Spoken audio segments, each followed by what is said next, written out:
Rassurez-vous, Madame Bourdelle, c'est français, c'est la police française.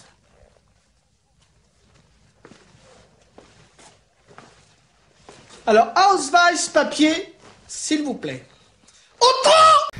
La dernière descente de police chez les opposants au régime en dit long sur la dérive autoritaire du Roitelet. La Constitution de 1958, permettant en réalité au président d'exercer sa toute-puissance, n'avait pas prévu que parviendrait au pouvoir un homme dénué d'éthique, manquant de tout sens moral, souffrant d'une psychopathie sévère. Les dégâts sont considérables, voire irréversibles.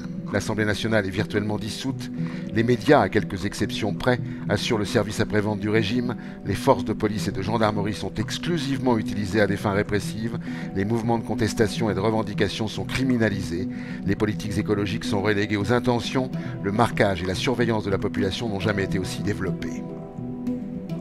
Notre démocratie s'effondre dans l'indifférence des citoyens dont l'attention est attirée par la médiocrité et la vulgarité des agitations des gens du pouvoir et des médias. Le pays est déchiqueté et confié par morceaux à la voracité du business. La majeure partie de la population subit silencieusement ou presque un processus de paupérisation au nom de cette vieille idée du XVIIIe siècle qui fut à l'origine du capitalisme contemporain. La pauvreté est donc l'ingrédient le plus nécessaire et indispensable de la société. C'est la source de la richesse, car sans pauvreté, il n'y aurait pas de travail. Et il ne pourrait donc y avoir de biens, de raffinement, de confort et de bénéfices pour les riches.